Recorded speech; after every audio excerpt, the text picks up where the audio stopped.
If you're a sewer or a quilter, or even if you're just a person who irons their clothes, sooner or later your iron is going to need to be cleaned, and most people don't realize this.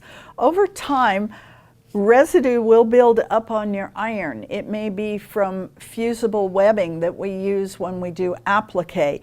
It could be that we've scorched a garment and the burn has stayed on the iron.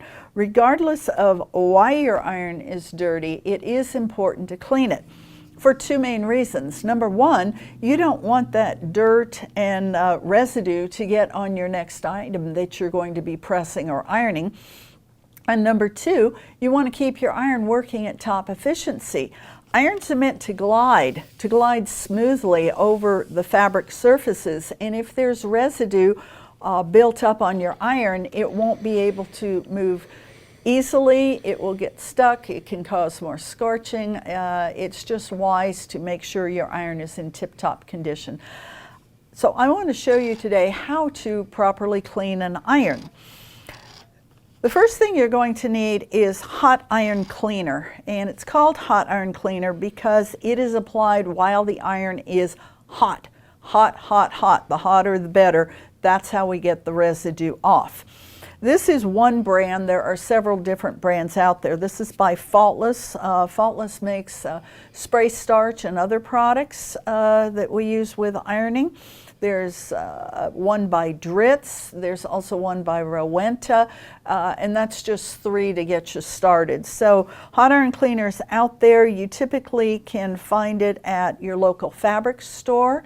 And sometimes you can even find it in the grocery store in the laundry area. You can buy your iron cleaner alone, or sometimes you can buy it as a kit. And when you get the kit, it's going to have a terry type of towel or application pad, if you will. It's just a simple terry cloth, and that's what you apply it with, and then you have another fiber type of cloth that you use to remove the residue. If you don't think irons get dirty, let me show you mine. Now, I'm a professional long arm quilter, and my iron is getting used every single day, and I do all kinds of quilting and sewing, so I'm working with fusibles and everything else.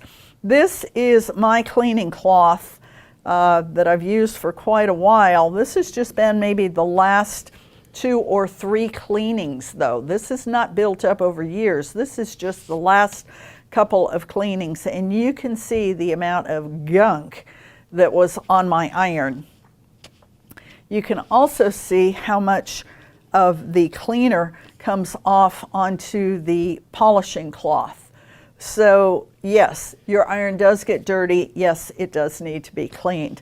I'm just going to use these rather than messing up my new ones. I'm going to get one more use out of it here and show you how to do this. So this iron is hot, hot, hot. You don't want to burn your fingers. So I tend to let me see, I've got 8 layers here. I make it nice and thick so I don't get burnt.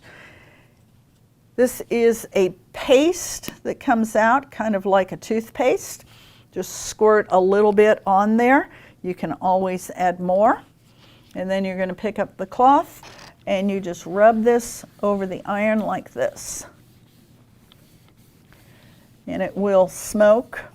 And make sure you get the edges too on the sides here because you do tend to get some residue on there. And you want to clean it off really well. Sometimes you have to do 2 or 3 applications. It looks like I'm going to need one more here to get the rest of it off. So I just add a little bit more, not a big deal. And go ahead and rub it in, put a little pressure on it. This iron is on my highest setting. It's on a linen setting, I believe, and it is, I'm past linen, and it's on the high steam. I am not feeling it all with that many layers between my hand and the iron. So Yes, you can try this at home. You're perfectly safe as long as you follow the directions. It looks like I've gotten all of the residue off of the iron. You can see where there was quite a bit there, even though the iron looked relatively clean. Then you're going to take your polishing cloth. I'm going to turn it to the inside where it hasn't been used as much.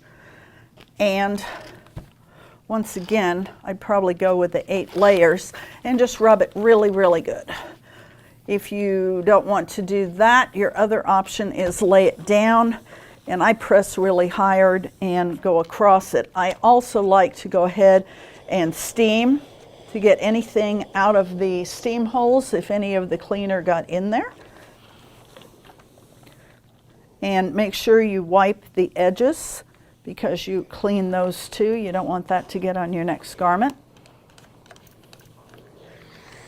Take a look and make sure it looks nice and clean. If you see you missed a spot, go back and do it again.